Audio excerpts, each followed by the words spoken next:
Was Hari? Yes. Please go ahead. Yeah. Bismillahirrahmanirrahim. Thank you everybody for joining it. Today's event. My name is Muhammad Ashraf. I am Consul General of Pakistan in Sydney. And in this session, I will be the moderator. Just to set the background of today's meeting, let me walk you through a small presentation of 4 or 5 slides to show you where we are coming from and where do we want to go after this event. Please allow me to share the screen.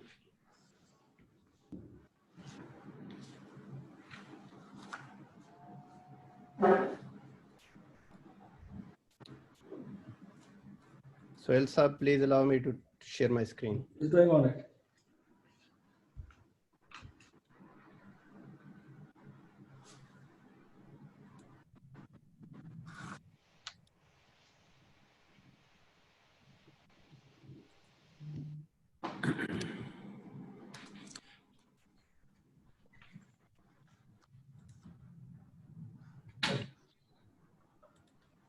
Okay. Yeah, it's done. Ji, can you see my screen now? Yes, we can. Ji, the background of today's this session is that we in Australia have identified over these last few months IT to be one of the topmost priority area. The annual business plan, which Pakistan High Commission and the Consulate General of Pakistan, Sydney has developed for the next few years. It lists information technology as top of the 6 potential products or services for promotion in Australia. This same, the growth in the digital economy in the wake of post-COVID opportunities has also increased the opportunities for Pakistan's penetration into the Australian market. With this background, for the last 3 months, Pakistan's missions in Australia have done quite a bit of homework along with our organizations in Pakistan. On the demand side, we had an outreach to the IT enterprises and professionals in Australia. I personally met more than 60 people during the last 2 months or so. On the supply side, we held a series of meetings with PSCB to understand how the IT supply landscape in Pakistan is working. We also held a series of meetings with Pakistani IT enterprises. Then we held 2 meetings, B2B meetings, in coordination with PSCB between the Pakistani IT companies and Australian professionals and companies. We also held a sectoral meeting on software as a service in coordination with PSCB with some of the professionals and decision makers in Australia during the last a couple of weeks. In this background, we identified 2 critical success factors if we want to enter the Australian market. At the topmost, which was identified on the basis of all this consultation, is that probably the local presence in Australia is the single most important factor for success in Australian market, because it gives a company a significant advantage over those which don't have a local presence in Australia. Then we also identified another critical success factor if we want to approach the larger enterprises or the public sector entities in Australia. Compliance requirements become one of the most important factors. With this in mind, we identified 4 tracks to work on. One, that how we can help Pakistani companies in opening offices in Australia, the larger enterprises who can afford to have their own businesses like NetSol already has in Australia. Then another track is to help the Pakistani companies to establish shared offices in Australia. The third track is to help Pakistani companies link with the Australian companies to enter into alliances or joint ventures or into partnerships. And the fourth track under which the local presence can be managed is to identify Pakistani IT professionals based in Australia to become the agents of Pakistani enterprises and serve as their local presence in Australia. Today's event is basically focusing on the last two components. We are bringing Pakistani and Australian companies on board on today's event to establish their initial linkages for developing alliances in the near future. In today's meeting, we have 99 registered participants from Pakistani side, Pakistani IT enterprises, which have been selected by PSCB. We have the Secretary of Ministry of Information Technology himself there on the panel today. We have Secretary Trade Development Authority of Pakistan also joining us. The team from Pakistan Software Export Board, led by its MD, is there. From the Australian side, we have, from the enterprises side, the Australian Computer Society is joining us. We have 47 Australian IT enterprises joining us today from the market side. We have the Aussie enterprises which have been sourcing from Pakistan. They will also be joining us. Quite a sizable number is today among the participants. We also have the Aussie enterprises which already have their offshore offices in Pakistan. They are also today participating in this event. We have Pakistani enterprises which have offices in Australia. They are also joining us, like I have mentioned. NetSol is part of today's participants. Pakistani IT professionals and consultants are joining us, and all the three Pakistani missions in Australia are currently amongst the participants. It's just to set the background that everybody knows who is today there among the list of participants.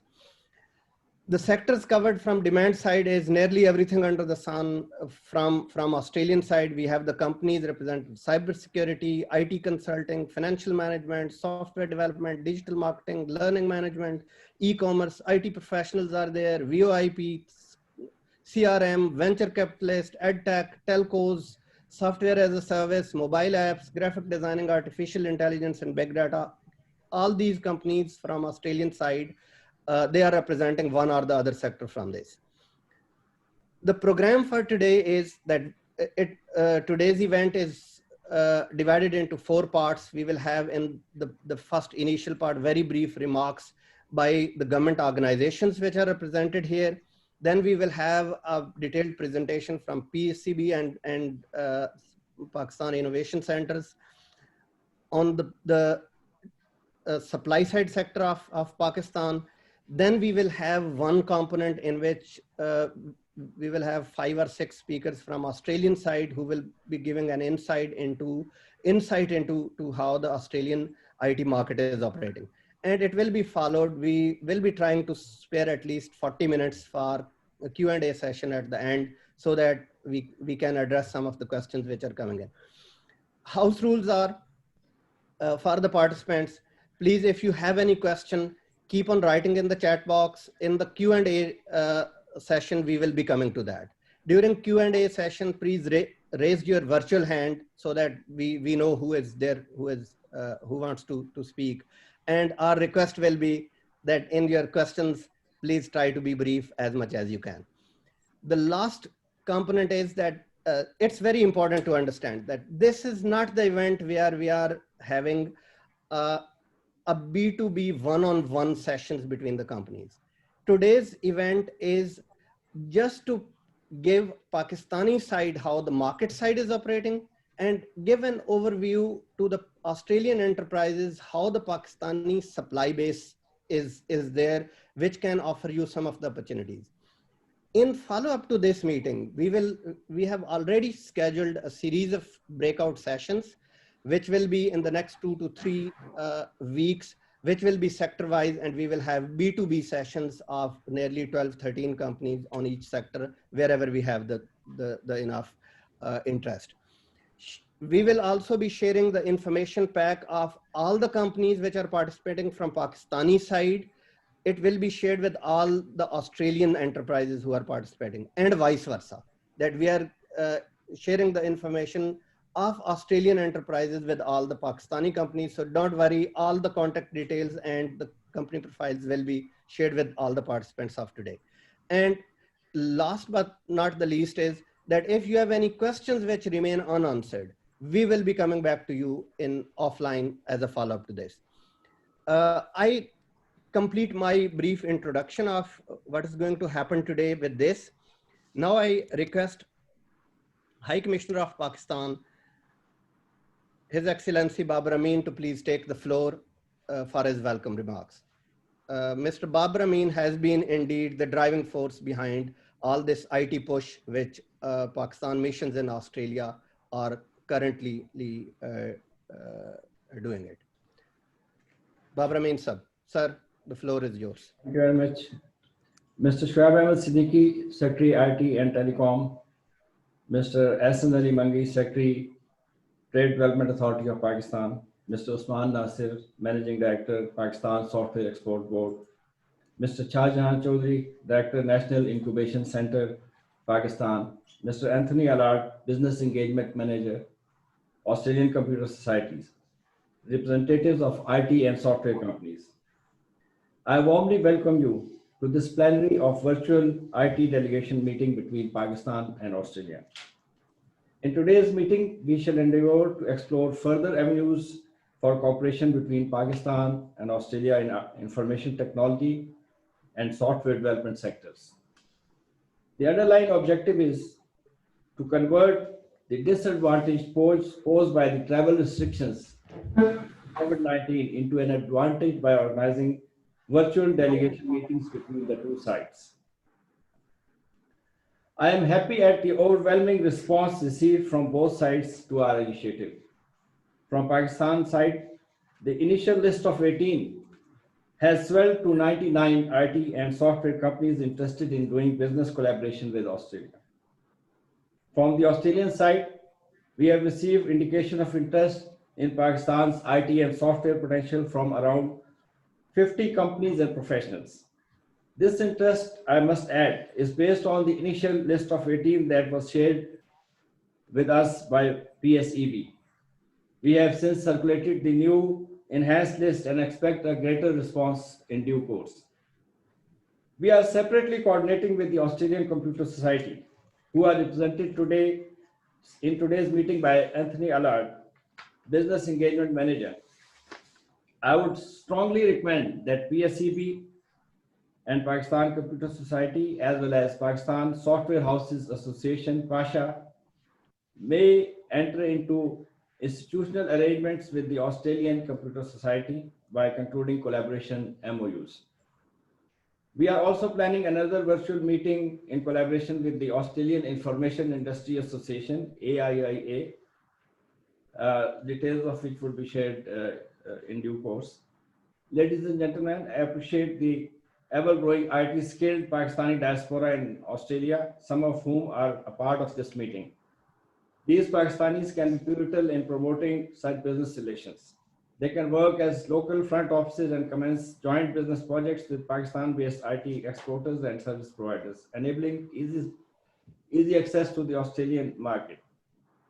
The High Commission is ready and available to facilitate both sides in materializing tangible business prospects. I would like to especially mention the efforts of our Consul Generals in Sydney and Melbourne, as well as our Honorary Investment Counsellor, Mr. Hassan Kanji, in making today's plenary meeting a reality. Leaving the technical and business issues to the presentation of experts, I would once again thank you all for participating in today's meeting. Thank you. Thank you, sir. Now I invite Mr. Shoaib Siddiqui to please take the floor. Mr. Shoaib Siddiqui is the Administrative Head of the Ministry of Information Technology and Telecom of Pakistan. This is the ministry which is the national focal point for development of the information technology in Pakistan. Mr. Siddiqui himself is a seasoned civil servant of the government of Pakistan. Over to you, sir.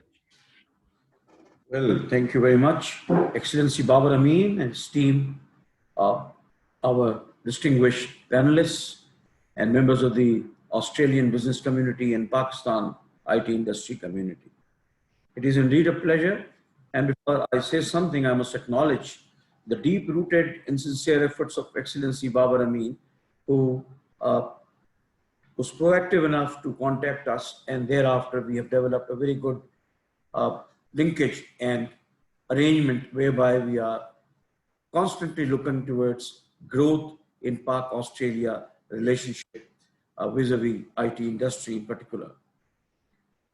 Let me say that the president of this country, the Prime Minister of Pakistan, and our Minister for IT and Telecommunication are all inclined and very much desirous of promoting IT industry and IT exports and IT remittances, as well as promoting investment in the country.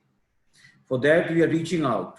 We are telling the markets abroad, Australia is our very valued partner, very important country for us, an important trade market for our IT industry. So this important webinar with the Australian entrepreneurs is a very welcome step. And I'm sure that the Australian companies would have had direct and indirect assessment of their working in Pakistan. As the Consul General Sydney was just mentioning, and the ambassador was also saying that there are certain Australian firms who have their office here in one form or the other. So I think they become our ambassadors, and they then tell about the prospects in this country, a country which is habited by more than 60% youth, who's a great power, very IT friendly, very IT inclined. And then we have a very, very vibrant 50% plus female population. So country by all means representing modern thinking, modern technological approaches, and also desirous of increasing its domain of cooperation and exports. The IT exports, by the grace of God, have been increasing year on year, quarter on quarter, despite the fact that COVID has badly hit the world at large. But luckily, due to the good policies of the Prime Minister of Pakistan, blessings of the Almighty, this COVID has been contained in this country. But despite all the odds, the IT industry has flourished. I would be lacking in my appreciation if I don't acknowledge the efforts of the Pakistan Software House Association, PASHA, the IT industry of our country, a very valuable partner for whom this ministry is the home. And their efforts, their special efforts have been there to promote businesses. And that is the way things have to move forward. Then we have a new MD who probably served in Australia, in the Pakistan Software Export Board. So we have a vibrant, a private sector person leading the Pakistan Software Export Board, having pulse on the market dynamics. He knows what is required in Australia and what are the expectations of Australian entrepreneurs in Pakistan, where there are a lot of tax rebates, where there are a lot of benefits to take profit back to the country for those who invest. So it's a consumer-based, environment-friendly, dividend-giving country where I always say when somebody comes here and lives here for a day, he or she realizes how peaceful the country is. All misnomers then just go away or washed away. So the Australian business community may please take my word with all sincerity that this country is ripe for investment. Please increase your exports. Please increase your market relationship with our industry. We have a very bright industrial characters with us. NetSol is a very leading company who is represented here besides many other industries. The Trade Development Authority of Pakistan is also, Mr. Mangi, playing a leading role. And they have exclusively allocated a seat for the services sector, realizing the importance of IT industry.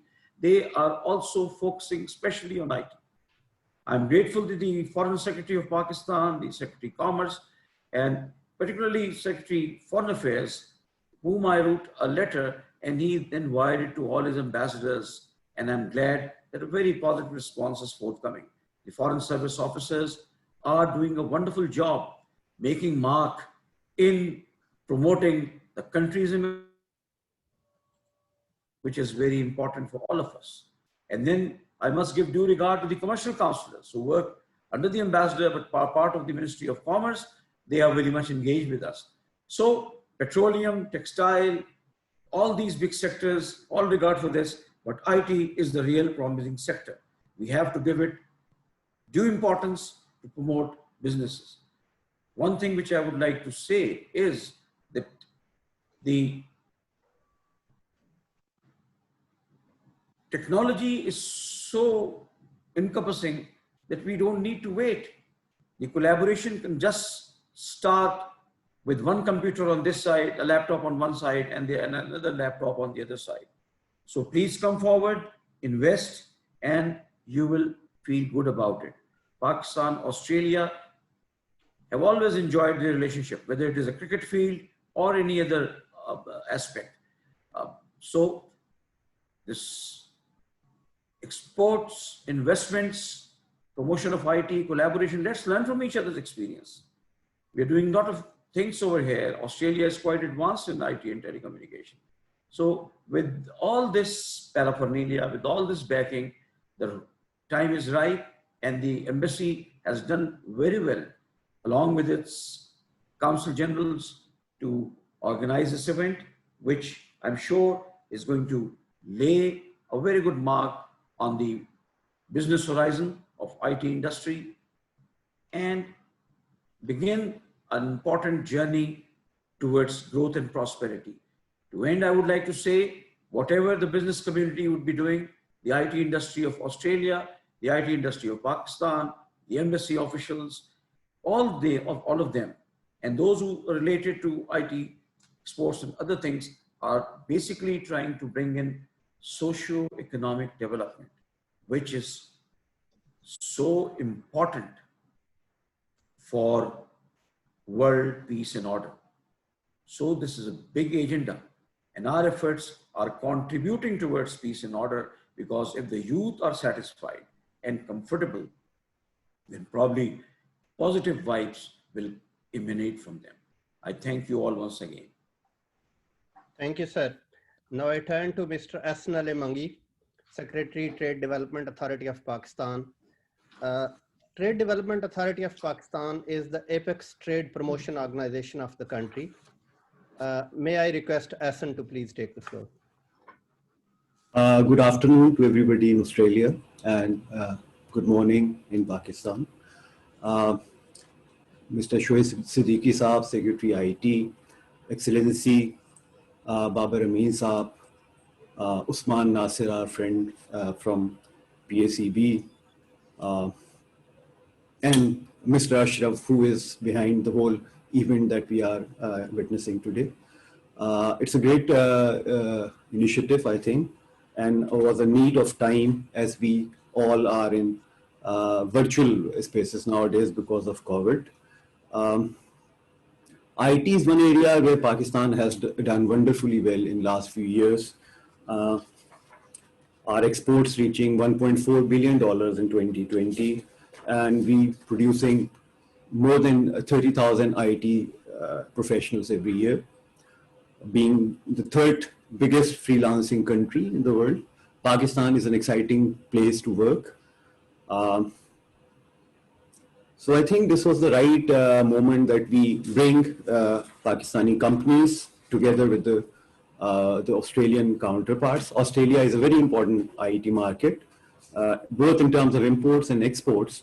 So Pakistan actually gives a very big opportunity in both ways, getting services from Pakistan and coming into Pakistan, investing in the IT sector, and getting benefits out of that.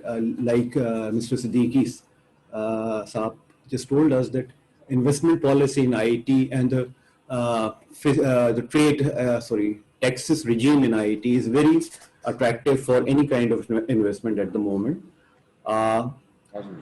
Different authorities that we have in Pakistan, government and private, are very robust nowadays. Pasha, like we just stated, is very, very active in this. Pakistan Software Export Board under Mr. Usman is very active. There is an e-commerce policy that government has implemented. There is a steering committee. It is being implemented at a very faster pace. Issues like payment platforms, are being looked into. I think we are on the final stages of that.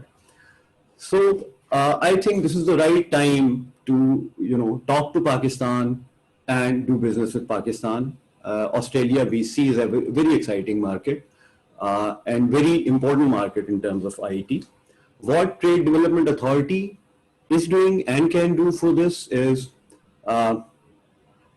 once we see that there is a real concrete, progress, we can arrange delegations from Pakistan to Australia and from Australia to Pakistan to finalize and, to actually meet up for very serious transactions.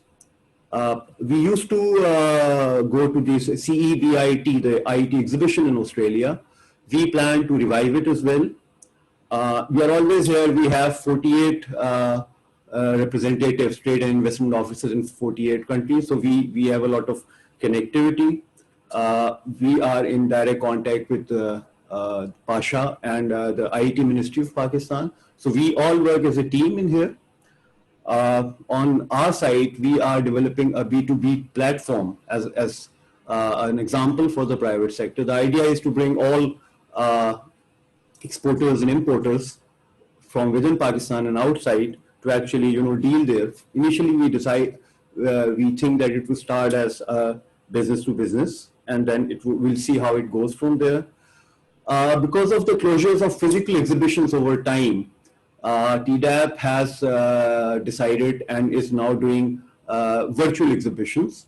The first virtual exhibition we plan is in the second week of January, after the Christmas and the New Year.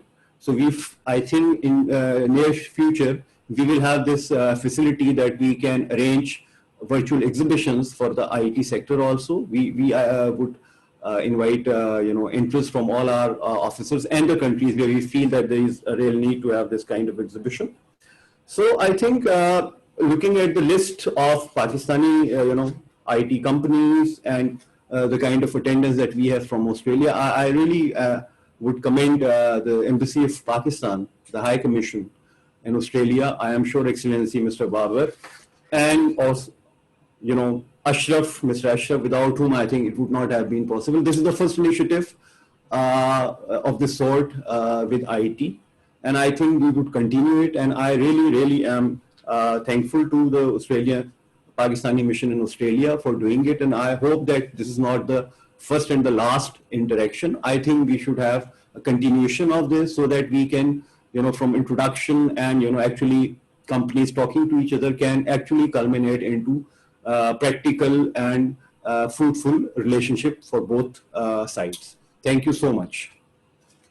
Thank you, Hassan.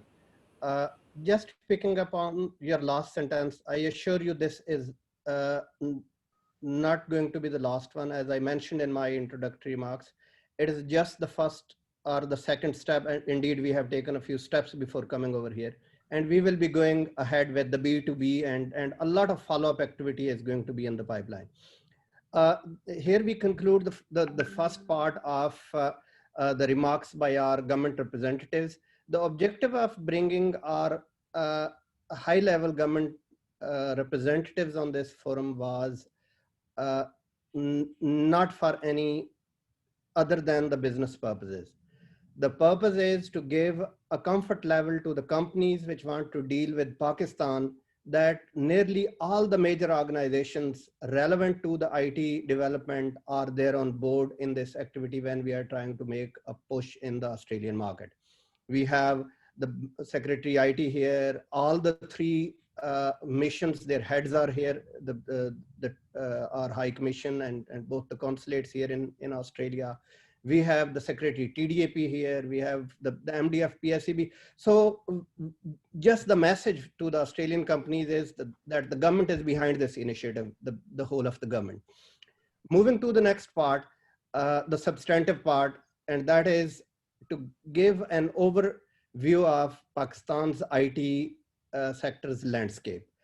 May I request Managing Director PSCB, Mr. Usman Nasir, to please take the floor and walk us through what Pakistan has to offer. Thank you, Mr. Consul General, Honorable High Commissioner, Honorable Secretary IT, Honorable TDAP, Secretary TDAP, my respected members of ACS, and my fellow Pakistanis and mates in Australia. How are you guys? So today we be concentrating our talk around the landscape, the Pakistani landscape, and the opportunities which are on offer in Pakistan tech industry, in the tech sector. Ideally, we would want this talk to culminate into opportunities for the Pakistani IT companies and the Australian IT companies to collaborate, set up shops in two countries, set up partnerships, go for technology sourcing, and go for joint projects globally. So we have a presentation to share just to give you a bit of background about Pakistan, just to show you a bit of sites and a bit of companies, a few of the companies who are working here. So if we can share the screen. Am I allowed to share the screen? Oh, there we go.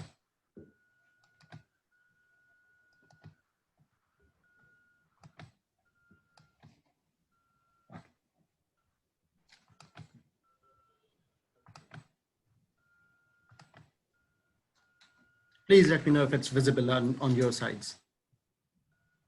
Yes, it is. Great. Okay, so there we go. Now, this is the opportunity size globally that is presented to us. Say, is spent on a year-on-year basis.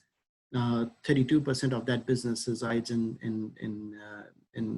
US, the another 20% in Europe, and then Africa, Southeast Asia, Asian continent itself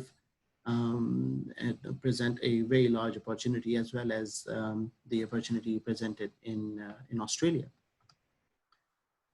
As far as Pakistan is concerned, for the Pakistani market, the US has been traditionally been a destination of choice, based on how the technology evolved, based on how the Pakistani diaspora traditionally went to US, started going to US in 1960s and 1970s and started calling it home. The same process started for Australia in around 1990s, early 2000s. And now we are seeing the Pakistani diaspora getting established in Australia and having those relationships, those generational relationships are now setting up, and we can now see that into maturing into business partnerships. So as this is progressing, we would want that to formalize into business relationship, where the two countries, the members of the two countries and the citizens of the two countries can do business, and IT presents the right opportunity. So what Pakistan wished to do, the Pakistani diaspora wished to do, and the Pakistani IT industry wished to do is to not only increase the pie size for IT exports of Pakistan, also present opportunities for the IT companies in Australia to set up shop in Pakistan, and supply to Australia and the rest of the world. Going forward, right now, Australia ranks at number 13 on the overall export destination in Pakistan. And we would like that to rise up to at least top 7. We're very hopeful that this and similar exercises will make it happen very, very quickly. A bit of landscape about Pakistan, the IT industry. We have more than 5,000 registered companies in tech sector in Pakistan. More than 300 of those companies have offices internationally or have headquarters internationally, and they have an office presence in Pakistan as well. A lot of these companies are amongst the Forbes 500. We have major companies like IBM calling Pakistan their excellence center, home for their excellence center. S&P Global is here. Cisco has an office. Cisco is here. Microsoft is here. You name it. They all have offices. They all have development centers and excellence centers in Pakistan. We produce roughly 25,000 IT graduates every year. And these are the graduates. And then we also produce an army of freelancers every year who keep on upskilling themselves. The government do incentivize the freelancers on upskilling them. And they are in hundreds, thousands, literally every year coming into the fold. And they keep on upskilling themselves. They do not require, and they do not have to go through an IT graduate program. They usually 12. They're usually 12 grade students who then keep on upskilling themselves in multiple IT technology programming languages and resources. Right now, Pakistan does somewhere around $1.2 billion of export revenue for information technology. And this is the export revenue for which the remittance comes into Pakistan. This number is expected to be triple the size of this of the reported number, which is retained by Pakistani companies abroad. They do a lot of business from international markets. But we are incentivizing the companies to actually to grow on this number on a year-on-year basis. Last year, between last year and this year, there's a 23.71% growth in remittance for IT exports. The first quarter of this year have seen a growth of 44% compared to the last quarter. So tech is a very hot sector in Pakistan right now. And the opportunities are immense. I'll show you a very brief video, which will take a minute and a half to show you around Pakistan and what opportunities are on offer.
Transmission को मसला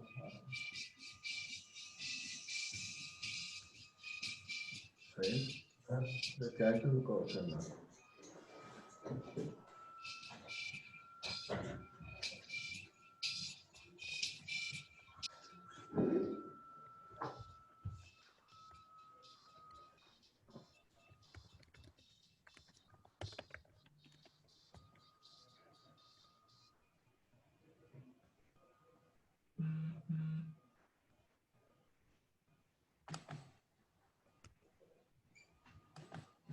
Okay, moving on.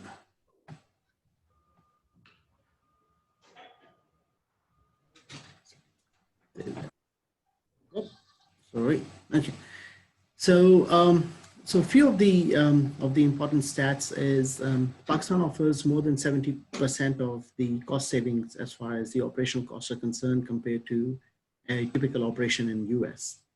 Another important factor is the third largest being the third largest English speaking country in the world.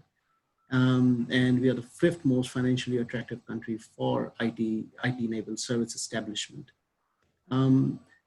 Then we have the fourth largest population of freelancers available in Pakistan, which is now gaining and probably be third very, very soon. It's probably not, it's already third as far as this the presentation shows.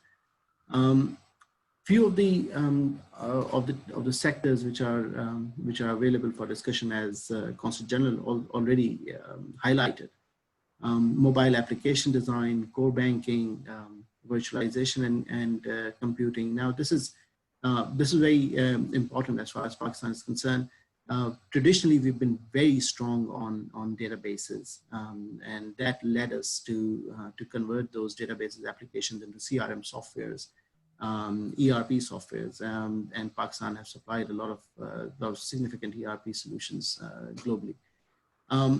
But now that expertise in databases is helping the companies to migrate their cloud platform, to migrate their data centers and their in-house databases onto cloud platforms, or migrating the databases initially. And once that happens, it opens up a lot of opportunities for other services to be migrated. So Pakistan is an excellent center, excellent resource center for virtualizing and business transformation. The other bits, data warehousing and business analytics, stems from us being a very strong database resource country. Game development and animation is now on the rise. You've seen a couple of major Hollywood movies. The animations were developed in Pakistan or by Pakistani companies, either here or abroad. There's health-related softwares and health tech, med tech is on a rise in Pakistan, and that stemmed from the lack of our facilities in our far-flung areas. What we did is we capitalized on our technology expertise, and we started using remote med tech solutions for those far-flung areas. I believe Australia then has similar challenges, and they're already working on this. Pakistani companies can partner with the Australian companies to help with that. Similarly, e-learning and education software. In the time of COVID, we have seen how Australia. I was in Australia. I was in Melbourne while we were still trying to practice the e-learning regime. The housewives were having a terrible time, managing the kids, and the fathers were trying to put in their share as well. But now there are better e-learning products available, and they are evolving as the situation is evolving. And I believe a lot of products in Pakistan can be utilized in Australian businesses and by Australian schools and high schools. Information security, IT governance, and strategy. We have a lot of companies available who does that in Pakistan. Primarily, mobile app design development is very cost effective in Pakistan if you are considering Pakistan. Now, one of the important elements about Pakistan is that Pakistan sits smack in the middle of the world, and it's 5 hours behind Melbourne. It's 5 hours ahead of London. So this provides an opportunity for setting up shop in Pakistan, where you can set up an IT-enabled services company in Pakistan, and if you are an Australian company, you're looking to serve an Hungarian company, the time difference just simply reduces to 3 hours compared to your 8 hours currently. And that reduces a lot of operational challenges. And the cost savings in Pakistan are already been highlighted. The cost of currency, the foreign exchange rate in Pakistan is significantly favorable compared to other regional countries now, and the entire business scenario is firming up very, very quickly. Some of the technologies that are in practice in Pakistan are the frameworks for jQuery, .NET, SAP, Angular, you name it. I'm not going to read the entire slide, but yes, on cloud, we're working on AWS, Azure, IBM Cloud, Oracle Cloud. On mobility end, we are working on Flutter, the Windows Phone, all the other major phones. We are also developing solutions for new operating systems like Harmony and KaiOS. We are developing partnerships there as well. And then on the DevOps side, Pakistani companies are providing solutions there. The business intelligence and reporting, very, very strong sector of Pakistan. I think we should, companies in Australia should consider that. I'm not sure I've seen a report today. I've seen a tweet from the RBA today, which says that Australian RBA is now working in partnership with the other commercial banks to launch the central bank digital currency. Pakistan, a lot of companies in Pakistan and developers in Pakistan are very strong on blockchain. Especially coming from their networks and their database backgrounds, there's something which comes naturally to them. Artificial intelligence, the cloud-based AI solutions, Watson and the development platforms, Pakistan provides a lot of opportunities for partnerships and development over there as well. How PSEB supports the industry, we do as an organization, it's our job to promote the software exports of Pakistan, and that not only includes the product and services export of Pakistani companies, but product and services export from Pakistan. So we always are on the look to welcome the Australian companies, welcome the international companies to set up their businesses here, set up their shops here, and use the Pakistani industry for increasing their exports as well.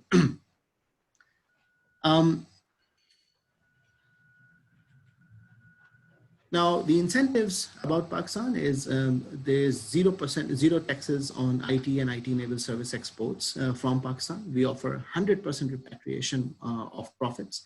We offer 100% equity ownership for foreign investors in Pakistan for the tech sector. And there is a tax holiday for venture capital funds till 2024, which was recently increased, and these limits are recently increased as well. And we are very, very hopeful that they will be increased again, because the focus of the government is on the development of IT sectors, on the development of our export numbers for our IT industry. And we look to have partnerships with other countries, including Australia. We look to welcome you here in Pakistan. Areas to invest, software houses, startups. Pakistani startups have started gaining a lot of momentum in closing seed rounds and Series A rounds. Lately, I believe over the past quarter, I've seen roughly around $50 million being closed in seed round by multiple companies in transportation, in Uber-like companies, in fintech, in e-commerce. So there's a lot of space there. Incubation centers, we have somewhere around 70 odd incubation centers in Pakistan. 23 are the major ones. 6 of them are being run by the government. More are being set up across the country. E-commerce is very strong from Pakistan, because traditionally we've been a manufacturing country, and now we are converting that manufacturing bonus of textile, of other goods, of sports goods, into being traded through the e-commerce platforms. I have been following the success story of Melanie Francis very, very keenly and very closely. And I believe she and others like her who have ventured into Pakistan at early stage will be able to convince the rest of my friends in Australia and the overall Australian market to come and have a look at Pakistan. It's a beautiful country. Islamabad is a beautiful city. I would like all of you to come here and have a look at the country, have a taste for its food, and we probably go out together sometime and enjoy some of the tourist spots that Pakistan has to offer. Thank you. That's all from my end. I hand it over back to the Consul General in Sydney. Thank you, Mr. Usman Nasir. May I request now Mr. Shahjahan Chaudhry, Director, National Incubation Center, Karachi, to please make a brief presentation on Pakistani startup ecosystem in Pakistan.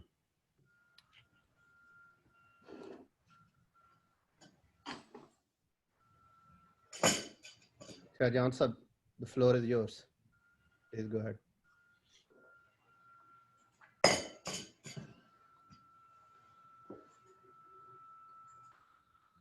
Thank you for unmuting me.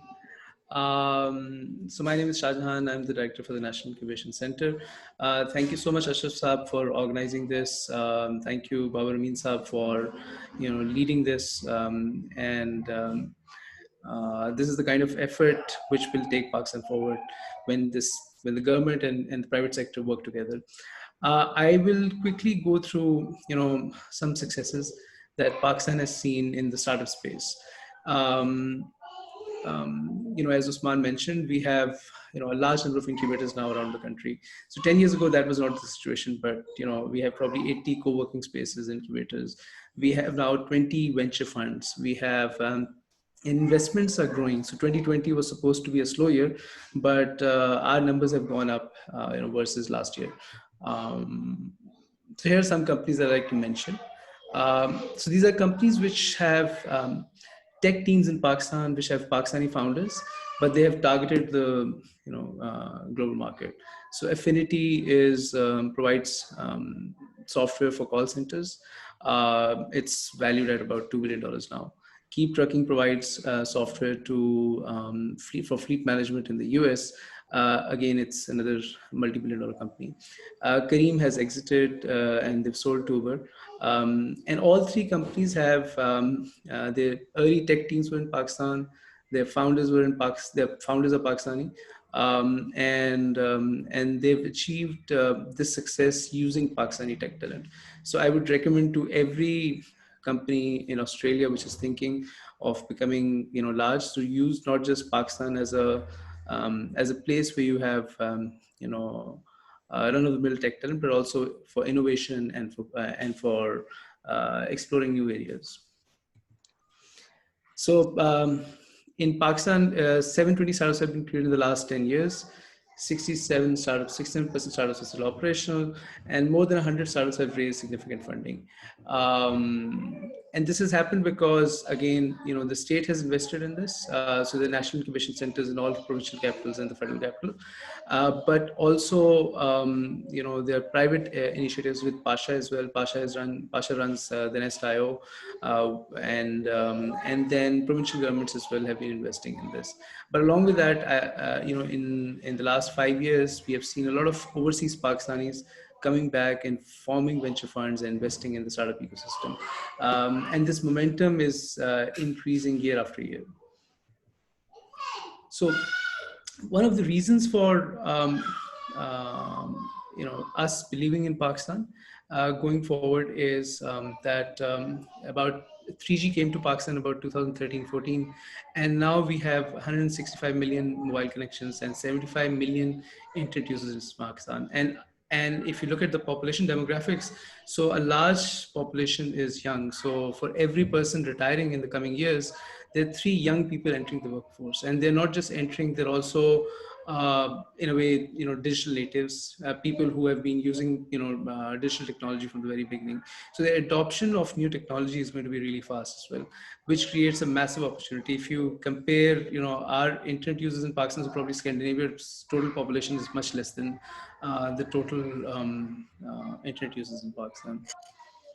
So in 2020, Bikea, as Usman was mentioning, Bikea has raised $13 million recently. Airlift has raised another $10 million. Find My Venture has raised. So these are just some examples of startups which have recently raised money.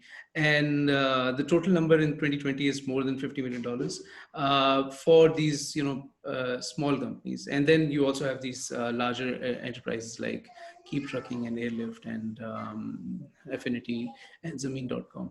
So this was a quick overview of the Pakistan startup ecosystem. We are very excited to look at what Australian startups are doing and how Pakistani companies can collaborate with them. Thank you so much. Thank you, Mr. Shahjan. We move to the next component, and that is now we move to the demand side. For the demand side, we have 6 speakers who will be enlightening us on how the Australian market is operating. So far, the target audience was the Australian companies. Pakistani side was telling them what Pakistan has to offer for the Australian companies to collaborate. And now we move to the other side, that the Australian side is now telling the Pakistani entrepreneurs what this market has to offer and what are the critical success factors and what are the dynamics in which, when they are thinking Australian market, what are the do's and don'ts of it. We start with our first speaker. May I request Mr. Anthony Allard, Business Engagement Manager from Australian Computer Society, to please take the floor.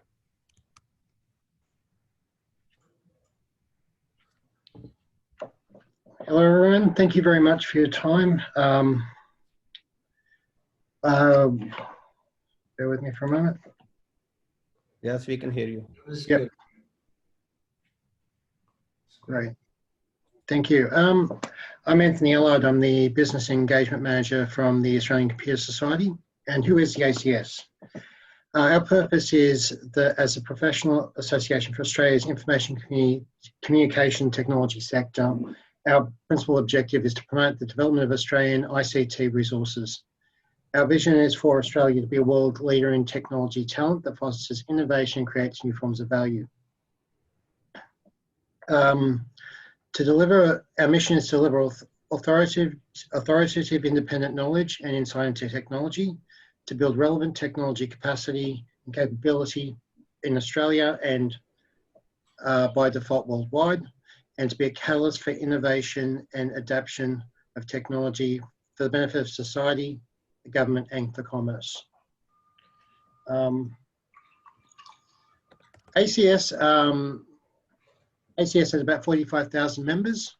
We deal with about 350 partners, and we have 950 accredited universities courses. That will become more relevant in the next few moments. When you look at Australia, I'm going to be referring to a document on our website, acs.org.au, called Australia's Digital Pulse.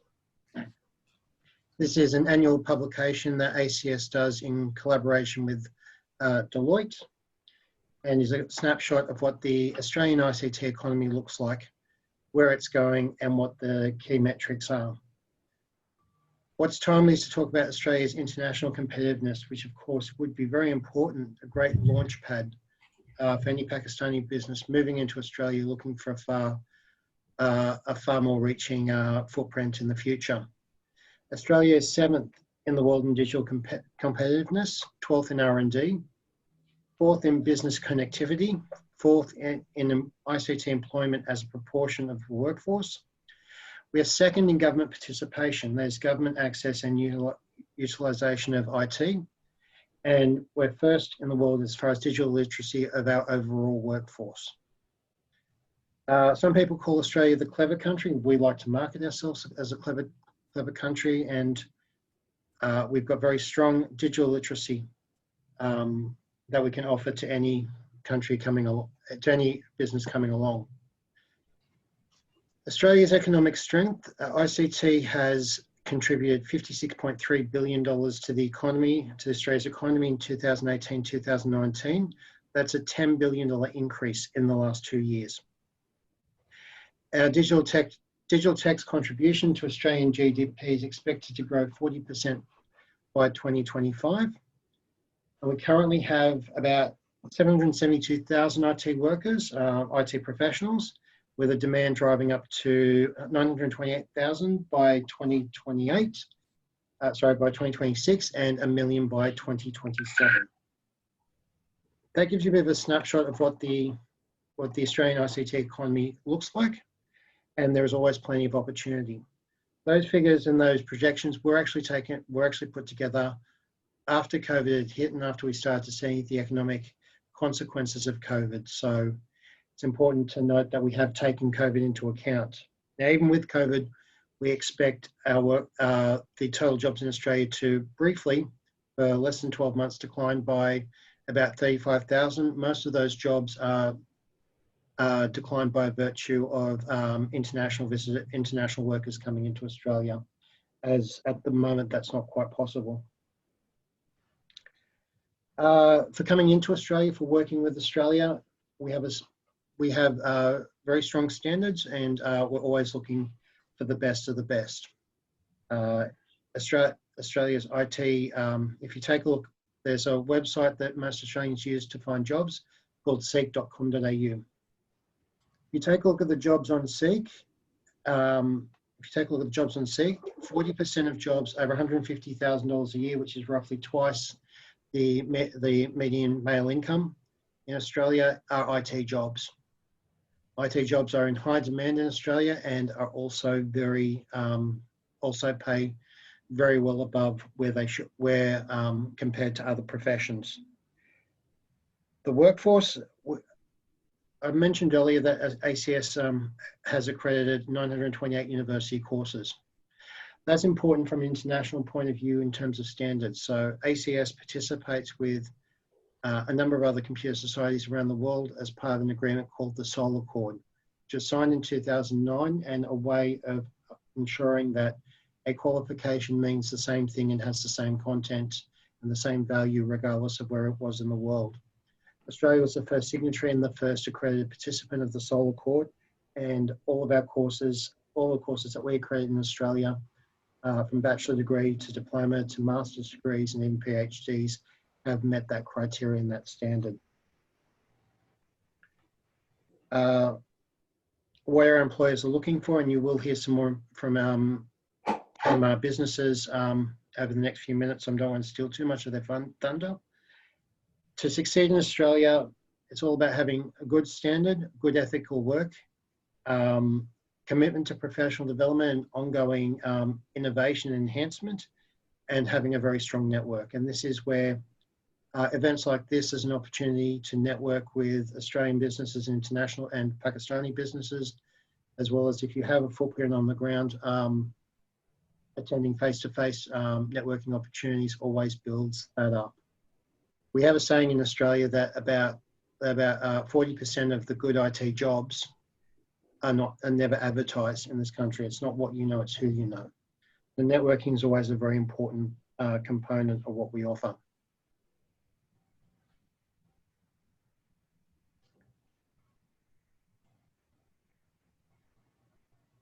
I think that pretty much wraps up my prepared comments. If there are any questions about that, or we just move on. Thank you very much. We will have, Mr. Allard, a Q&A session, and we might have a few questions for you at that point of time. No problem. Our next speaker is Mr. Aftab Rizvi. He is the Managing Director of Risk Associates. He is a tried hand both in Australian and Pakistani market, one of the successful businessmen who has been running his own IT enterprises in many countries. Mr. Rizvi, we requested him to share his experience of dynamics of Australian IT market, especially with his deep understanding of the Pakistani supply side. Rizvi sir, over to you, please. Thank you, Ashraf Saab. Assalamu alaikum and good morning to Pakistani participants and good afternoon to Australians. It is a real pleasure to be part of this summit. I must say, I must congratulate you and your team to organize such a beautiful event. It's very important, and it's really giving deep understanding of how the industry is working and how we can explore further.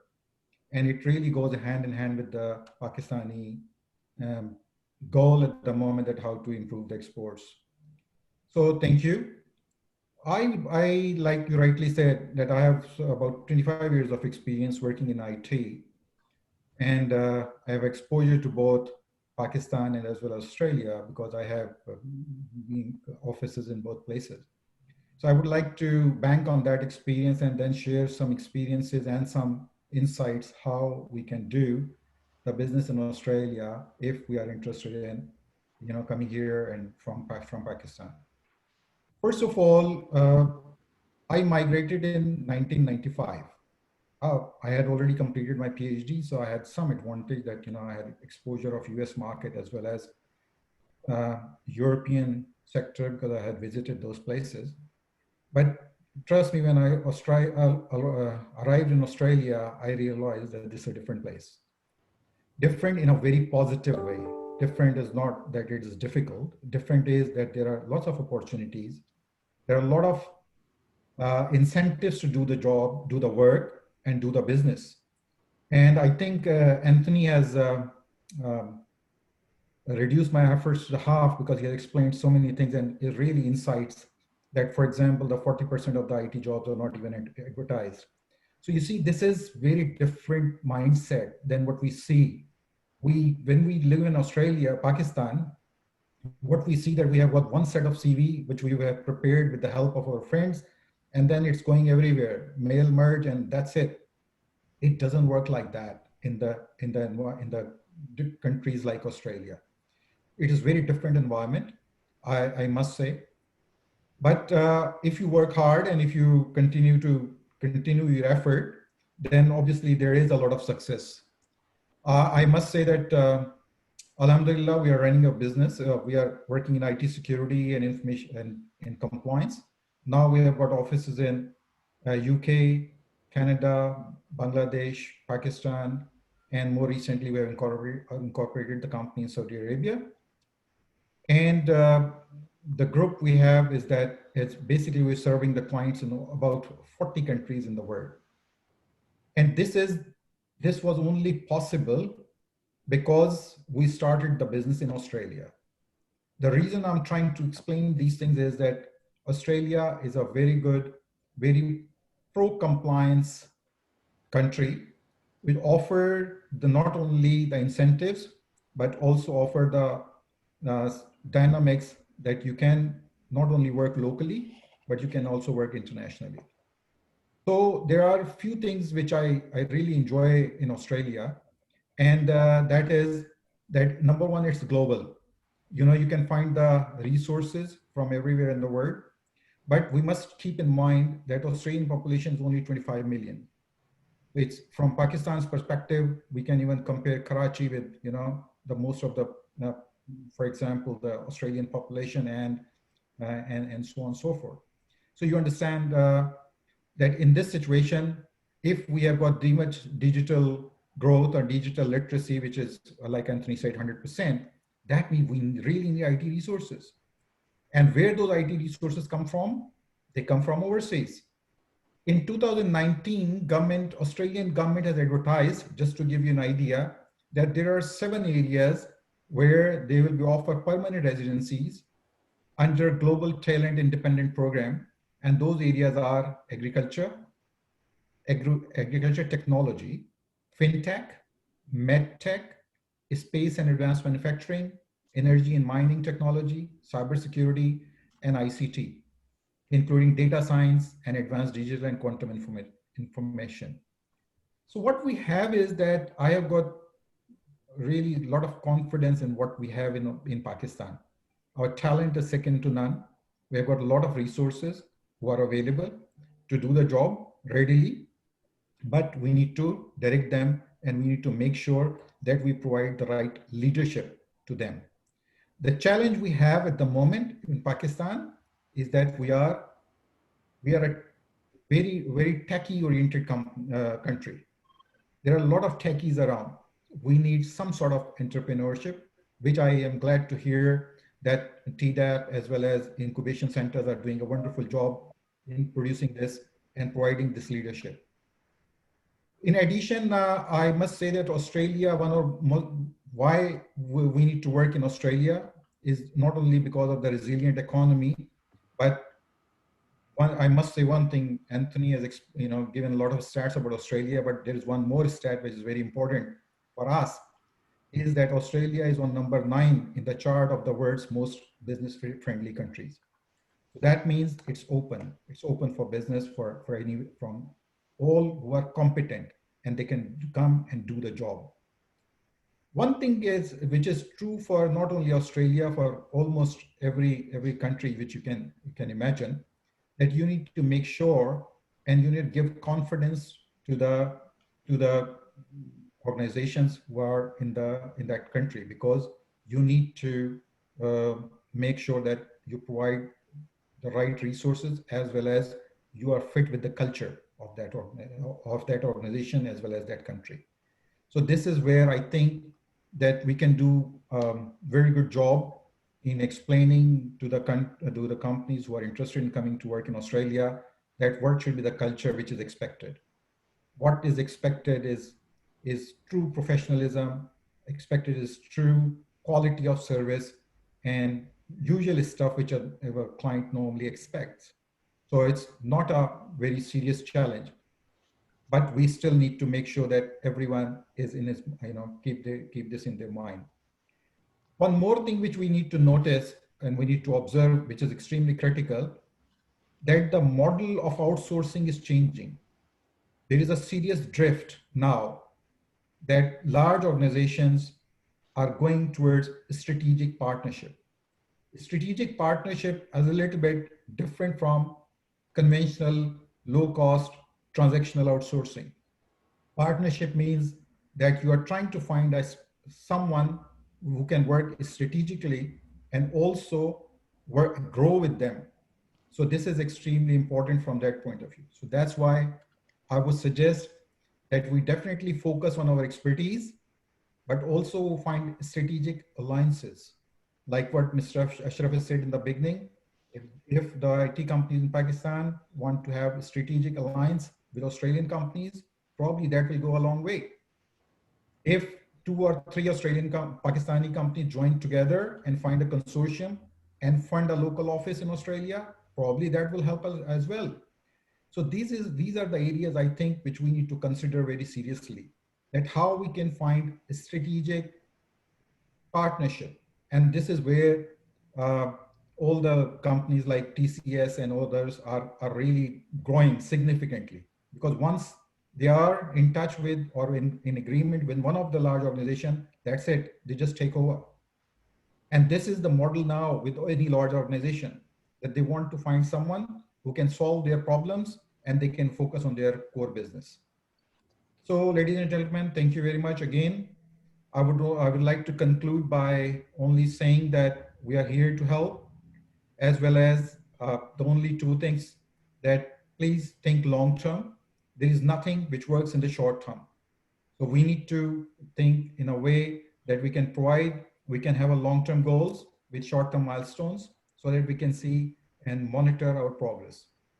And the second thing is that it's a old saying, think globally, act locally. So we need to act like that. And from here, I will conclude. And again, thanks everyone for listening, as well as Ashraf Saab for organizing this. Thank you, Mr. Rizvi. Thank you very much.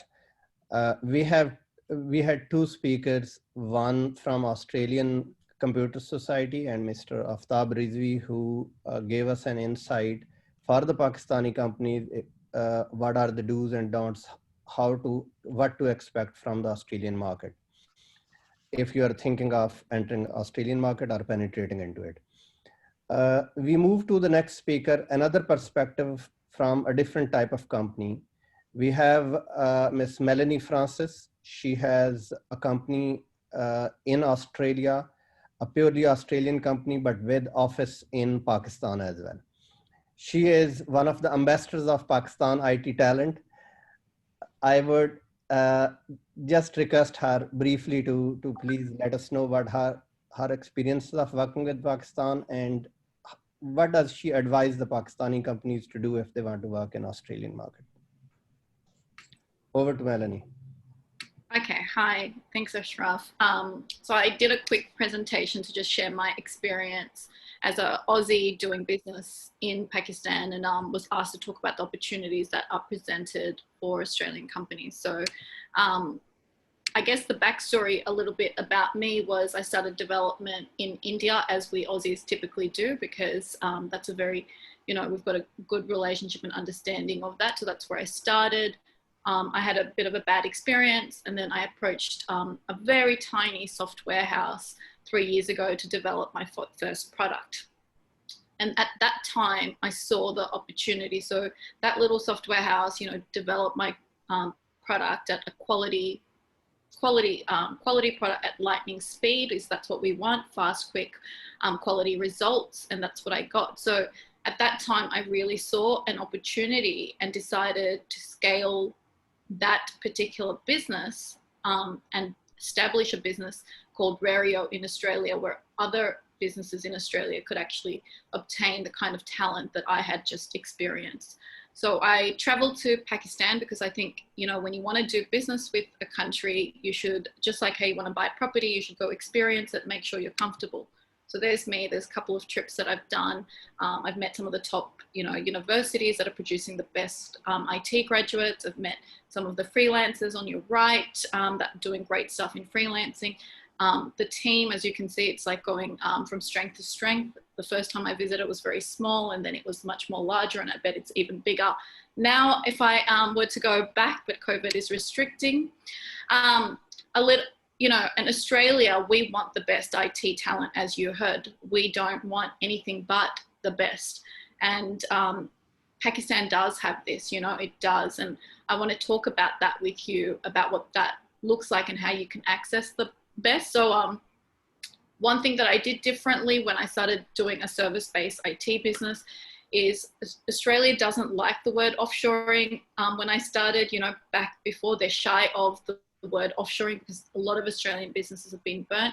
But from the beginning, from the get-go, I decided to approach my marketing completely different. And I went and promoted the talent, and I was very transparent that I was doing business in Pakistan and they were a full-time team and everything was very much open. And I wanted Australia to be comfortable with Pakistan because I was comfortable with Pakistan because I had visited. So while I was doing that, I saw Pakistan responded very, very welcomingly with that message. They had never had someone promote the country as much as I think I was, you know, all for it, because I really enjoyed the business, the tourism, and the opportunity I saw was truly amazing. So I was an Aussie promoting Pakistan, and I was not from Pakistan, and that was the first time that that kind of, I think, marketing had come to the country. So we've been growing. Initially it was really slow in growth, but we've grown really amazingly with the honesty of that we are offshoring and we are promoting offshore talent. And we've also recently been able to tap into digital marketing as well and offering that as a service on top of our web dev and software development, which has been fantastic for us. What is the IT talent like in Pakistan?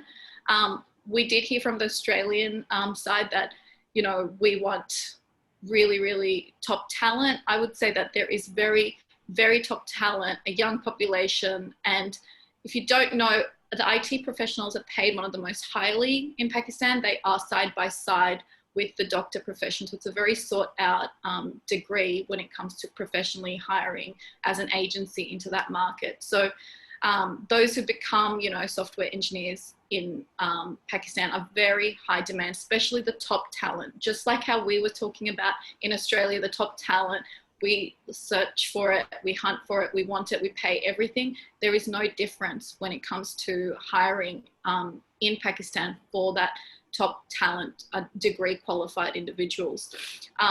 One thing I do want to tell Australian companies is, you know, salaries in Pakistan, it really is a big, big range, and you have to be willing to pay the prices if you want top talent. It's not, you know, there is the 500 and there's also the 5,000 AUD talent. There is a big range. So, and every software developer who is graduate talented can speak well. You know, they've got 3 to 4 offers within their pocket that they can actually exercise, and they can be part of a lot of opportunities. So all of the agencies that are in Pakistan are constantly fighting for that talent. It's no secret. We are constantly fighting for that talent. So strategic partnership and actually going with a development agency in Pakistan who's already got established reputation and brand is super, I would say, important for Australians, because I went and established from zero to a team, and I felt the pain of trying to actually, you know, seek talent and bring them over. It is not easy because IT talent are brand focused. They want to know that they've got a secure opportunity because they're not going to lose their job. They are going with established company. So very important. And I will mention Uber, Facebook, those kind of companies are hiring talent from Pakistan. So it is highly competitive as well. One thing, attracting the top software talent going on, the Pakistan community, just like Australian community, demands a friendly environment. I think that's something that I saw culturally. We think as Australians maybe that it's going to be like India or it's going to be like Bangladesh, or we've dealt in an Asia country. It's not like that. The software industry that is professional really demands the same kind of friendly client relationship. So I would say that's something that someone has asked me recently, and I thought I would answer that, is do the software devs work on Saturdays in Pakistan? And like, I will just answer that right now is no, because that's one of the, some of them do, but the top of the top will never work on a Saturday. Pakistan takes the Saturday, Sunday off and has a relaxing culture just like we do. If you want that top talent, again, it's very similar to what they demand is flexibility, understanding, health, medical. That's all part of the ecosystem. So it's not like we think that, you know, there's not a standard. There is also a standard if you want top talent, which Australians, we do. How does the country compare to Vietnam and India is something that I'm often asked, because I am in the Pakistan market and I have looked at India and Vietnam. I will comment this, that Vietnam still has a long way to go in terms of the English problem, and Australia demands English like perfection in their development. And I think Pakistan is further along in providing that and staying quite equilibrium in cost. In terms of India, you do know India's got so much opportunity from large players, like some of our big banks have taken talent from that. So the talent that is sometimes left over to SMEs and medium space is not as talented as the opportunity that you might get from Pakistan, who hasn't yet had the same amount of exposure as yet. So it's like, I would say it's like untapped talent that is waiting. Some people ask me, is it safe? And I'd say as a female who's not from Pakistan, I've really never felt unsafe in the country before. And I found the partnership to be hugely profitable, as Pakistan really does provide opportunity in terms of costing in development. But I recommend partnering with a trusted partner, just like I have. And that's something, you know, you will definitely feel safe once you've got it. Opportunities for Australia, like I said, the development costs can be cut about 70%. We heard 70% before, and that's my opinion. It's about 70%. You've got unlocked talent that hasn't been yet touched, like India. I think Pakistan's really the next place where you can really get in first. And I find that the Pakistan IT industry and the companies are really hungry to grow and trade. So if you can find that right partnership, it just like, you know, opens up such huge opportunities for Australia and doing business and getting access to that talent. And what I'm really excited about as well for us in Australia is we are seeing Pakistan go into IoT, AR, you know, machine learning, AR, VR is something new that's coming into Pakistan. So we do see them really taking up the new technologies really nicely, and I'm excited for Pakistan to continue that, because it's going to really serve really nicely. So if you are in these new spaces, I would love to hear from the Pakistan companies that are playing into this, because as Australian businesses, we're very interested in the new tech that's coming. That's really it. If you want to have a chat, want to learn more about accessing Pakistan, or you want to learn about partnering into those kind of, you know, segments, add me on LinkedIn. I'm a huge LinkedIn user. Maybe some of you follow me, but yeah, add me on LinkedIn, and I'd love to connect and chat some more. Thank you, Melanie. Thank you for a very nice presentation. We move to the next speaker, and he is Mr. Michael Giffney, Managing Director of VAS Plus. VAS Plus is another company which, and Australian company which has its office in Pakistan. We have requested him to share his views with us. How does it feel working with and in Pakistan? Look, thank you very much for inviting me. It's a great pleasure to be here. Voice Plus, who are we? I'm the Managing Director. We've been trading for over 18 years. We're a Sydney-based organisation. We're a medium-small organisation and we provide enterprise services. So we're a niche player. And so we were looking for people to support and grow our very competitive marketplace. I've been involved with Pakistan for over 6 years now. I own the business over there. We have our own office, own staff, own culture, which mends with the Australian culture. We have over 20 plus employees there. We have roles which support our business from finance to software development, customer service, business analyst, and we have a first data scientist team member there as well. So throughout my history of looking at working with Pakistan, we've seen no major barriers to setting up an office there. We are fully registered with access to IT services. We've had some minor issues like with any sort of business setting up, but no real major issue whatsoever. When I look at staffing, because we employ from a wide range of businesses, of people to support our business, when I look at the culture of the people, I find majority of very, very loyal employees. We've had most of our employees for 3-4 years. We find them very trustworthy and honest. They're reliable. Once they commit to you, they're very reliable. They're willing to learn and they're willing to adapt to Australian cultural work standards. If you call my office today, you'll be answered by somebody, majority of the times from Islamabad. And most of my people don't know that they're from Islamabad. When I look at the skill sets, I kind of agree with the previous speaker. Getting IT development skills in Islamabad, Pakistan is a bit difficult. You do have to work very hard to get them. But I do know from customer service, we've got some really great customer service team leaders, people in our office who always get compliments from all our customers. I think the growing area is the data scientists. Again, some really young, very energetic talent coming from there. Finance is very solid. We've got finance people and again, IT support.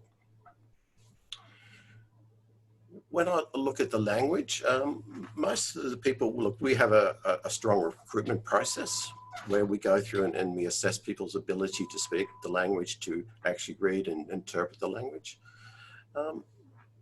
But we've found, again, the issue is probably more the accents than the actual ability to speak English and communicate English. We've done recruitment process from Australia back into Pakistan. In other words, where our team leaders here are speaking to and recruiting the staff members. We have an online English recruitment process as well. We do English tutoring from Australia back into Pakistan. So we'll have video conferencing, tutoring, working through that process. And we'll run someone through probably a 6 to 10 week tutoring program to make sure that to deal with their accents and the different requirements when speaking to Australians. When I've set my business up, we've allowed that our team leaders here in Australia actually deal directly and support and report directly into Australia. So we haven't created 2 hubs. We've actually created a cross-pollination of leadership, which is unique. So we have 3 female team leaders here in Australia. We have males in Pakistan reporting them and females reporting to them as well, just to understand how that dynamic works. And that's worked really well. Again, we have a female team leader in Pakistan and a male one. We've dealt very much through Skype, chat, video conferencing for the last 6 years. And again, I found no major issues with that. When I look at services, when I've set up an office in there, electricity can be a problem. So we've actually got solar panels and batteries. So we never really have interruption in our power supply when we're going over there. Internet connections, we are now with the Pakistan Software Export Board. We have a number of direct connections going in and out from Australia to Pakistan. We have no issues whatsoever with that. Look, it occasionally goes down, but again, we ring up the Pakistan Software Export Board and the service is up and running within a number of hours. When we look at transport, we have local drivers picking up staff to meet our Australian requirements. So some staff members arrive at 2 a.m. in the morning. Some staff are arriving at 5 p.m. in the afternoon, depending upon their roles and requirements. Again, we've had no difficulties getting people to fulfill those roles and requirements to come in. We do offer breakfast for them if they're coming in early start. That's probably some of the experience we've had with working in Pakistan and setting up an office there. I've been very comfortable and confident. Again, security, confidentiality is important to our business, and I'm been very comfortable with all that. I've gone to Pakistan and spent two weeks in Pakistan myself. I was a bit nervous at first, I have to admit, but the reality is I felt very, very safe. And again, people were very warming and welcoming to me. And I engage people from all around the world. I have different people from different parts of the world working with me. And again, I have no issues with the Pakistani people and how they work. If you're an employee, you have your strengths and weaknesses. You have all your same issues with employing people. Just that Pakistan is probably a lower cost point for you. And again, the loyalty and reliability has been very, very good for us. So therefore, investing in training has been easy for us to do. I think that kind of covers a bit of my experience and my knowledge, what we've been done with our office in Pakistan. Thank you, Mr. Michael Giffney. What you said was music to my ears. We should have more interaction, at least bilaterally with each other as well, bit of more. Moving to our next speaker, another perspective of working a kind of collaboration between Pakistan and Australia. A large Pakistani company with its office in Australia, how are they operating here?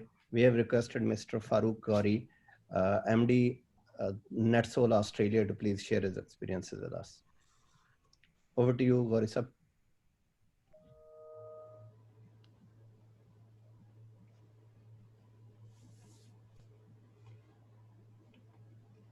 Gauri sir, are you with us? Your presentation is with us. Hello, I wasn't able to unmute myself. Can you guys hear me? Yes, now we can hear you. Excellent, sorry about that.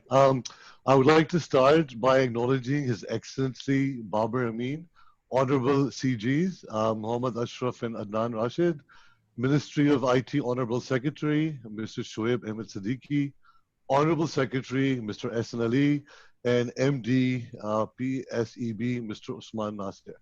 NetSol can attest to the support given by the government, whether that is in Pakistan or the offices we have around the world.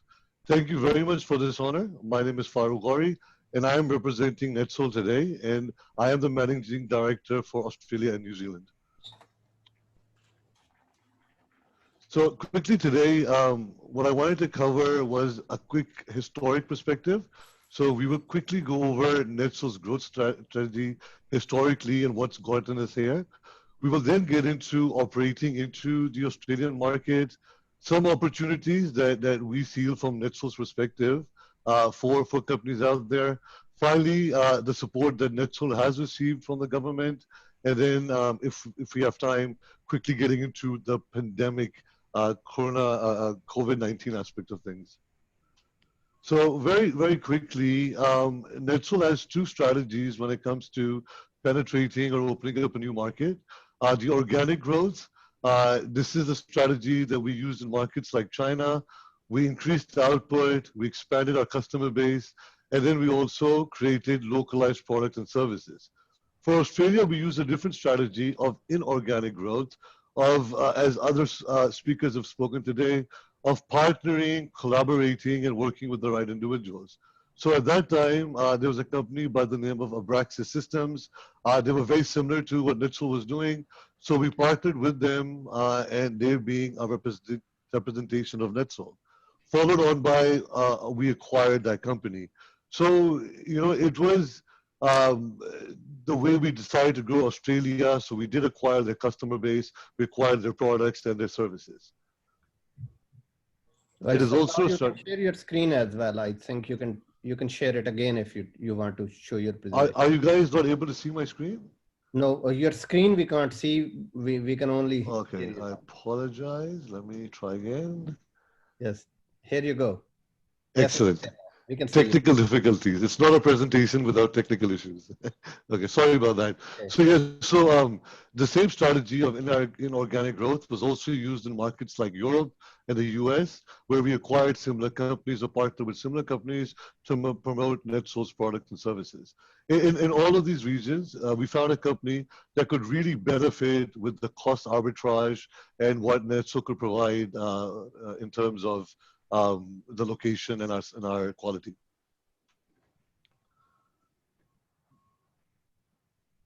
So in terms of operating within the Australian market or any market, when we look at the next 6 months or 12 months, we look at certain factors. And one of the factors that we look at is the total addressable market or the TAM, number of customers that are available for that market.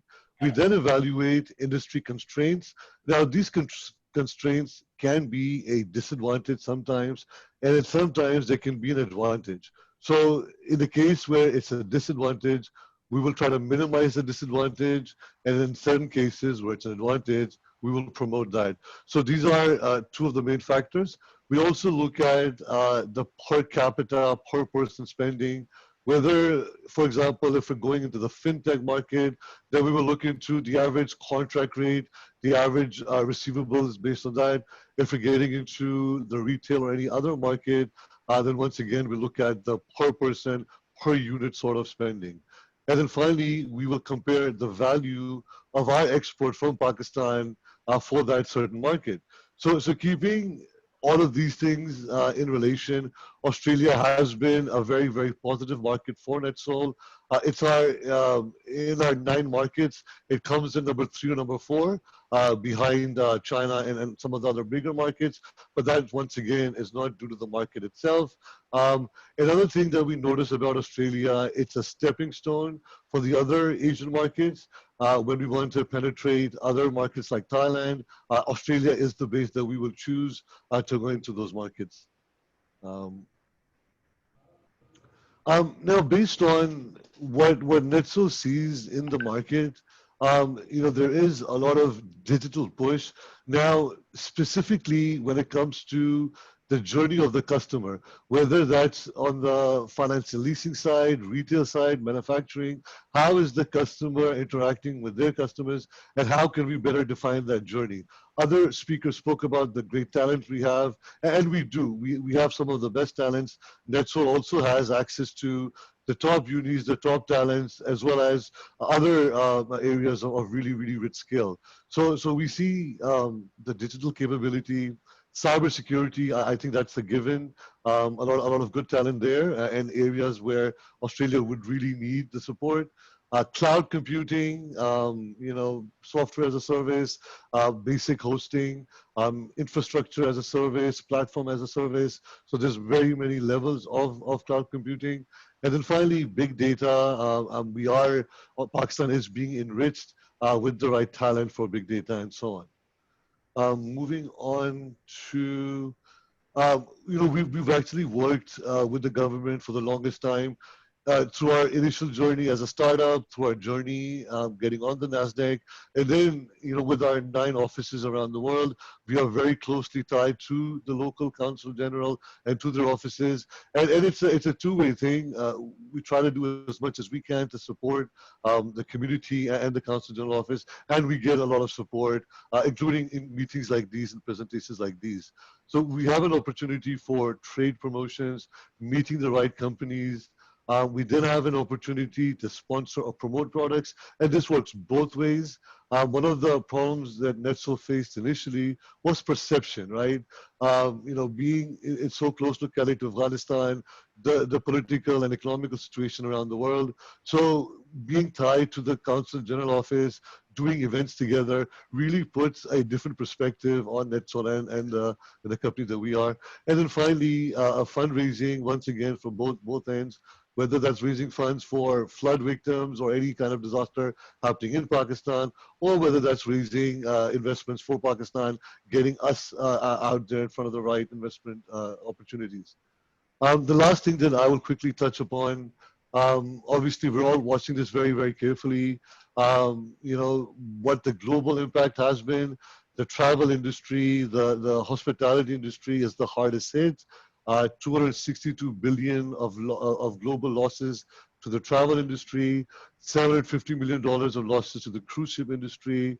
But then on the positive side, and just looking into what's happening in Australia, $1 billion of digital transactions have taken place here through Apple Pay, Google Pay, and others. There's a very, very strong push on digitalization. And also what I would urge is there's a lot of financial stimuluses out there. There's a lot of incentives out there by the government, by different entities that could be, that we could be eligible for, or our partners could be. One example, we support equipment manufacturers and we support agricultural manufacturers, and they have a stimulus, and they have $150,000 coming from the government for any farm equipment that's being sold. So knowing about that and how that could affect us in servicing those companies is also something that we keep an eye on. And that brings me to the end of my presentation. Thank you very much for this opportunity. And thank you, Gauri-sab. We move towards our last speaker. Just to remind everybody that this webinar will be closing at 6 p.m. So may I request the remaining speakers and also the people who will be asking the questions to please remain brief so that we can finish it within the time. Our next speaker is Mr. Zubair Minto. He brings in a completely different perspective. He has been working for one of the large telcos in Australia. He is in IT decision-making roles in the company. We had a few detailed discussions with him along with the PSCB to understand what are the sourcing models of the companies like his in Australia. Minto sir, please brief our companies if they want to enter the large enterprises like Vodafone in Australia. What is the way to go? Yep. Thank you, Asha sir. Thank you for giving me the opportunity to speak at this forum. Can everyone see my screen? Yes, we can. Okay, beautiful. So I'll be giving a customer's perspective in this, and particularly a large corporate customer who deals with IT. So I'm as Ashraf have said, I'm part of Vodafone Australia. It's recently merged. Now it's called TPG Telecom, but yeah, we operate under the brand for Vodafone. Our annual network capital expenditure is about 800 million, and of that 100 million per year is spent on IT. And in terms of compared to other opcos, it's relatively small. I mean, we had NBN at one time was spending 500 million on IT in a year. So, but still substantial. So, and when I looked at it, that from an enterprise corporate IT perspective, what would it take me to engage with the Pakistani company and do business with the Pakistani company? And if a few years back, if it had been 5-6 years back, I would have said probably no, that it's quite out of the question. But now, if I look at it, that okay, well, it is certainly possible in it. And what's changed during this time is the software as a service model, which called SaaS, and that opens up opportunities for small small IT companies as well as large ones, but to go global and sell the products across multiple countries. And as a customer, my exposure to those companies is low and low risk. So I'll cover what the SaaS model is and what's the market for SaaS in Australia. So what are the adoption drivers? I mean, if I'm a corporate customer, why would I consider adopting a SaaS-based service as opposed to the traditional models of purchasing softwares by giving a big set of requirements to an IT development house and get them to develop custom software for me for millions of dollars, and then comes after 6 months and then say, oh, this is not good. SaaS has opened up real possibilities, because first of all, of course, we as a customer, we pay for what we use, so it's subscription based. So there is no large upfront outlay of the cost. It's to be paid with subscriptions. It is accessible from any location. We don't have to worry about the updates. The SaaS vendor is part of subscription, is keeping this updated. We don't have to worry about which devices would work. I mean, usually SaaS services works with mobile, with Macs, with the PCs, all those things.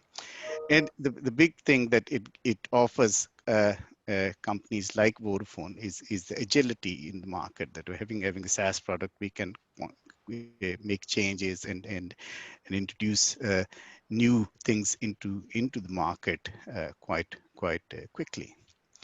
From a vendor perspective, of course, your revenues are stable and predictable. The barriers to entry are quite low, because you do not have to be a big IT company to do business with large corporate. There's no issues of piracy. Very easy to go global. Service deliveries can be automated, and there is this network effect as well. I mean, among the customers, it's okay. Who are you using and who are we using? And there's a word of mouth that goes in. If you find a good, reliable SaaS partner, you not only stick with them, but also promote them at other forums as well.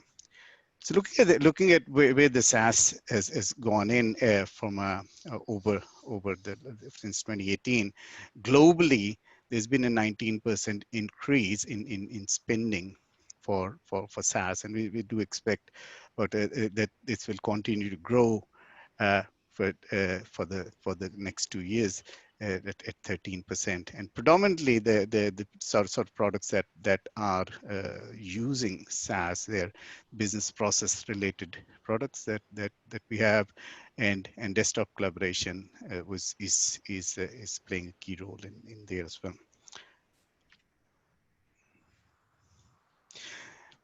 Of course, when you look at SaaS, it's not that every product is right for SaaS, and from an end user perspective as well, we will not put everything onto SaaS. So there's certain products that are more likely to be bought as a software as a service, as opposed to other products that we go for. And I know in our company, I mean, until 5 years ago, we had virtually zero SaaS product, and we're limited to those big software development houses. And now when I look at it in our application portfolio, we have more than 40 SaaS products that we're using, and virtually all of those, the traditional Oracle HRs and the e-business of those, they've all gone, and we have migrated to SaaS, and we continue to do so, because our driver is to lower the cost and not have to maintain the life cycle of those applications in there. So products like desktop collaborations, the e-purchasing, CRM, driven by Salesforce, of course, but have been predominantly increase their percentage of the total market share in a SaaS-based models, and it continues to do so. So, and in terms of e-purchasing, CRM, those are new spend is almost entirely happening in a SaaS-based models. HR type applications are growingly getting into SaaS adoptions. Finance management, where traditionally, you know, the companies as a corporate company were afraid of going into SaaS for financial management applications, but it's this growing confidence now with the SaaS vendors that we can put our finance data up with the SaaS vendor, and we can be sure that it is kept in a secure manner. Supply chain. Minister, my profound apology for interrupting you. We are left with only 10 minutes. My apologies again that you are the only speaker whom I had to request. So kindly let's try to wind it up in a couple of minutes so that we can we'll do that. Take a few No questions worries. before we. Yeah. Okay. I'm so sorry for That's all right. Okay.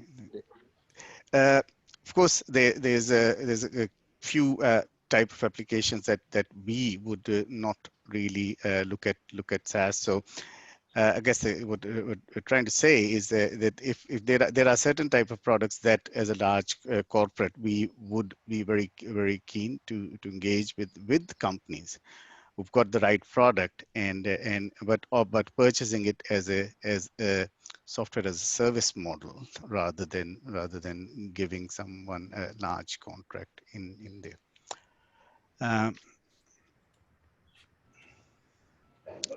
In Australia, we've seen about a 22% increase in the SaaS market, and about 58% of the Australian organizations now are using SaaS as we've got there. The companies are and continue to migrate towards those kind of solutions, and as I said, I mean, there's a stickiness to it as well. If you've got a good commercial deal and got a good enough performance, and then that works well, and you don't need to migrate in there.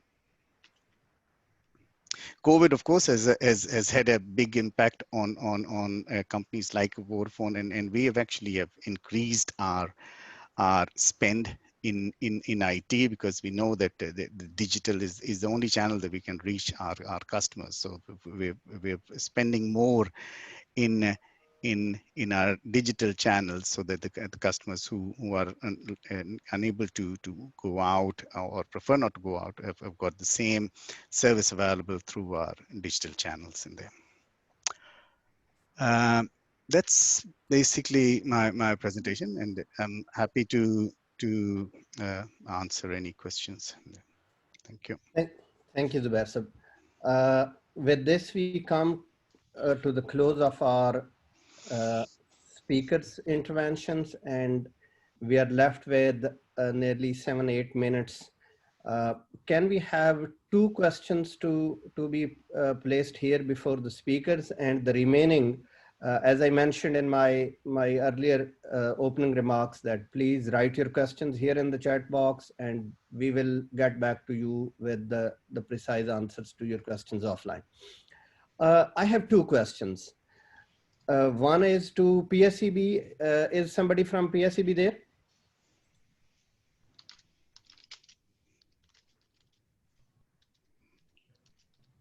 Mr. Salman or Mr. Usman Nasir? Usman Nasir. Yes, I'm here. I'm here. We have a question on taxation. One of the participants wants to know that what are the tax incentives available to the IT companies if they want to operate in Pakistan, or they want to open their office in Pakistan. I know you touched this question initially, but if you can briefly say it again, please. Okay, so a couple of incentives available, especially for the export business. Anybody wish to set up an IT export business from Pakistan? There is 0% tax on any export business happening from Pakistan. That was expiring in 2019, but that's has now been extended till 2025. And with the concern of the current government on the sector, we believe the same would be extended again. So that's one. And the equity ownership, Pakistan allows 100% equity ownership for foreign entities and foreign shareholders setting up shop in Pakistan, and 100% repatriation of profits and or capital in that case as well. Okay, good. Thank you very much. The second question is that there are other destinations also like Bangladesh, Sri Lanka, which are offering the high reliability. They are also offering the secure locations. What differentiates Pakistan from such other options?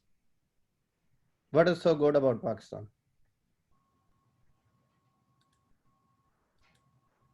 There we are. Okay, so a couple of things. The exchange rate is quite is a significant differential. So compared to India, we are probably half the exchange rate of what India has to offer. And the human resource is on a parity with what's available in India. Compared to Bangladesh, for any company wants to set up a business process outsourcing setup in Pakistan, the accents are slightly neutral. So and similarly, we offer the same advantage over Philippines as well. The other bits is the location of Pakistan. The location is, as I said, smack in the middle. We are just 5 hours behind Melbourne. We are 5 hours ahead of London. So any Australian company wants to set up a business in Pakistan, wants to serve, let's say, Egypt, we can offer a significant time reduction, and that results in significant cost optimization as well. The safety, it's not a concern anymore. 4 years ago, the situation was different. Pakistan has very quickly recovered from that. We're very confident on the security bit as well. The other bit is the Pakistan offers a great chance for tourism. So companies coming in here can bring their guests, can bring their customers to come and have a look at their Pakistan setup, be confident of the hospitality offered in the country. So yeah, these are the few advantages we can offer. Thank you very much, Nasser.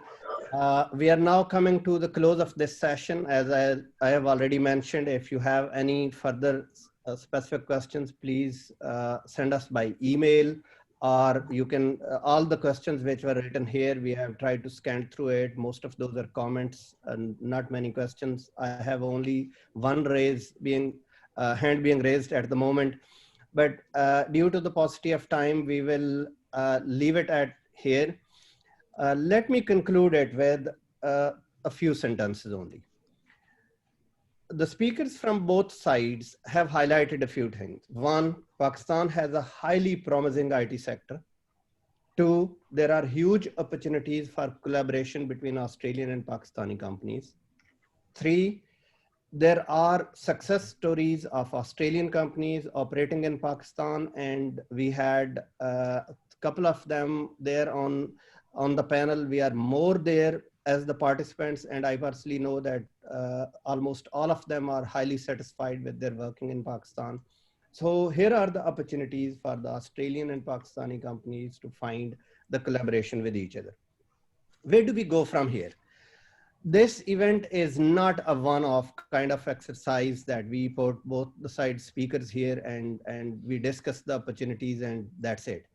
We will be following it up with a series of activities. My request would be that we will be sharing with you the company profiles of both the sides with each other. The Australian companies will get the company profiles of Pakistani side and vice versa. Please go through them. We have an updated list of those companies and identify to us which companies do you want to have a B2B meeting, and we will offline get it in touch with each one of you. Thank you very much. It was such a pleasure to have such an amazing list of participants here. God bless you all. Thank you very much. And we will keep on working with each other. Thank you. Thank you. Take care. Bye-bye.